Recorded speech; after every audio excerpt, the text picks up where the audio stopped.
In nomine Patris et Filii et Spiritus Sancti. Dominus vobiscum. Saudari-saudara yang dikasihi Tuhan, terus kita rayakan kehidupannya sukacita. Nah, mungkin Anda sudah melihat video yang pertama, ini video yang kedua bersama Romo Budi Purnomo, Alois Budi Purnomo, yang sedang mintip-mintip menyelesaikan studi doktoratnya. Sebenarnya aku harus mengatakan satu hal begini. Saya mengatakan tadi pada Romo Budi, Deng, nek kowe dadi doktor kuwi mung legitimasi dengan keahlian dan kepandaianmu yang selama ini sudah kamu kamu wartakan dan menjadi manfaat bagi banyak orang. Jadi ujian nanti gelar itu hanya legitimasi. Itu yang pertama. Lalu yang kedua, saya sebenarnya sempat sangat berbangga, tentu saja sekarang tetap berbangga, ketika saya yakin bahwa dia akan menyelesaikan jauh lebih pendek dari target waktu, Teh. Ya kan? Jauh lebih pendek dari semua orang yang bisa menyelesaikan studi doktorat. Silahkan bercerita mulai dari situ.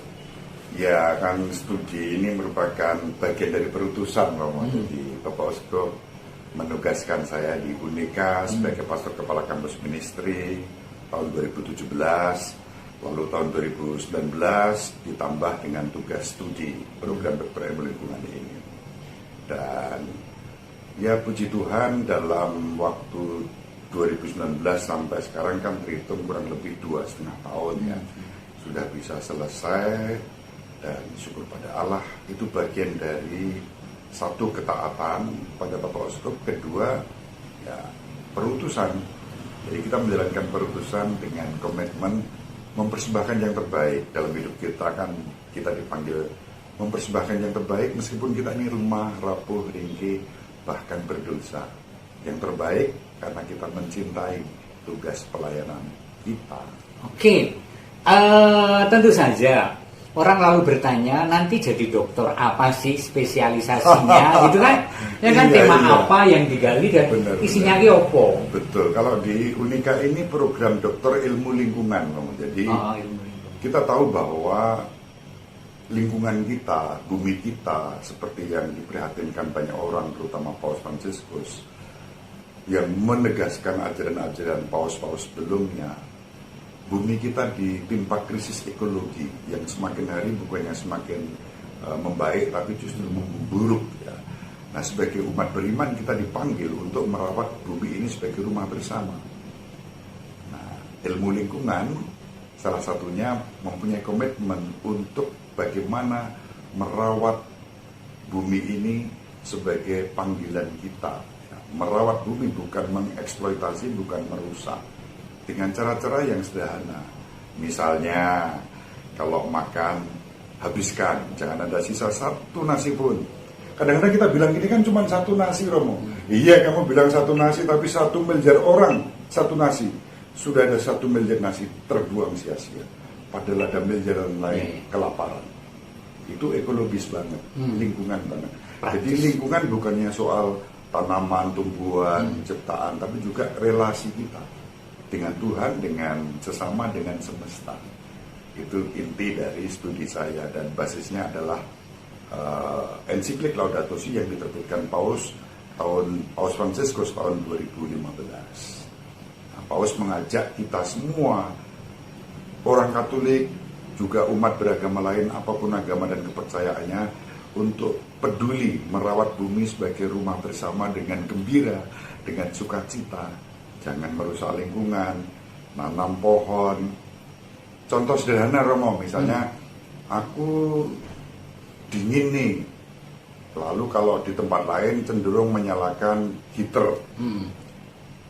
Mengapa kalau kamu dingin nggak pakai baju hangat?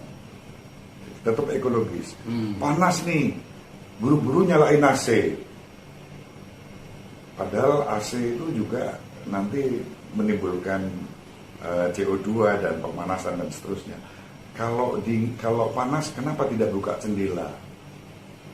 Jadi sangat praktis ya. Dan dibalik itu pasti ini pesan bukan hanya untuk orang Katolik loh. Ini menggambarkan sosok Romo Budi yang selalu berpikir tentang semua, dan praktek yang sehari-hari dihidupi tidak berfokus pada diri dan kekatolikannya, tetapi bahwa Bapak itu merangkul semua orang. Ya, dan itu dari yang praktis itu kemudian saya mengajak untuk berpikir lebih dalam lagi. Di balik kepedulian kita merawat bumi ini kan ada solidaritas. Problem kita adalah banyak orang miskin yang menjadi korban karena krisis ekologi ini. Banyak orang rentan, dan terutama kita pikirkan generasi masa depan. Mungkin Romo Agus, saya nggak punya anak cucu, dan panjenengan semua punya anak cucu. Pikirkanlah anak cucu ke depan supaya tetap mendiami bumi ini dengan damai, dengan tetap tanpa dirusak, dan tetap segar, tetap menjadi rumah kita. Nah, problem kita adalah ketika ketidakadilan terjadi, itu ada gambar menarik, Romo. Di Candi Mendut itu ada burung berkepala dua. Artinya apa? Kepala di atas ini kadang-kadang makan yang enak-enak, simbol pemimpin-pemimpin kita yang kadang mikir diri sendiri. Kepala di bawah nggak dapat jatah. Hebatnya kepala di bawah ini nggak pernah mikir, kalau gitu aku tak makan racun ya.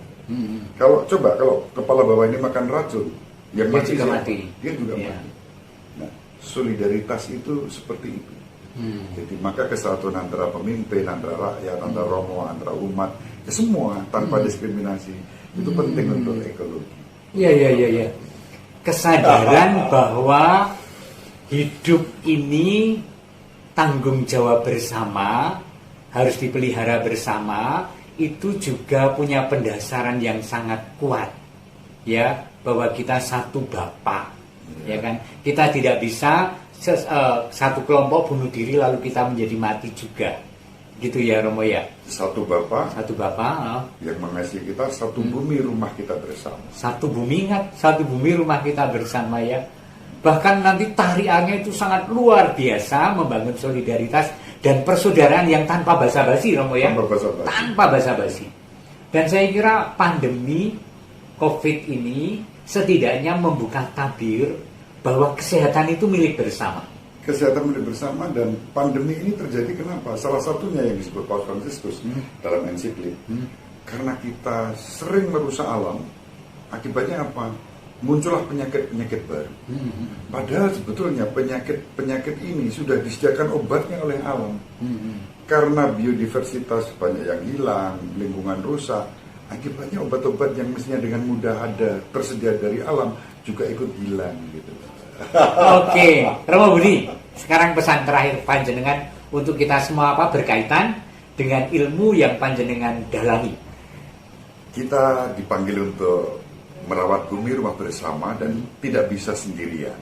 Kita harus bergandengan tangan dengan siapa saja. Maka tema disertasi saya adalah model kepemimpinan ekoteologis interreligius sesuai ensiklik Laudato Si, itu yang utama. Dan dari situ saya belajar dari masyarakat, para petani yang menjaga lingkungan supaya tidak dieksploitasi. Kita dipanggil untuk bersikap ramah dan peduli lingkungan dalam kerjasama dengan semua orang tanpa diskriminasi. Oh, terima kasih Romo Budi ya. Ya, saudara-saudara, kita beruntung boleh berjumpa dengan Romo Budi Purnomo, dan saya sendiri diberkaya, dan mudah-mudahan panjenengan dan keluarga juga ya. Tuhan memberkati Anda semua dan keluarga, Bapa dan Putra dan Roh Kudus. Amin. Terima kasih. Salam sehat. Ya. Tetap semangat. Semangat dong. Bahagia. Sahabat peradaban kasih yang terkasih, sampai jumpa pada episode berikutnya. Terima kasih atas kebersamaan kita. Salam peradaban kasih ekologis, berkah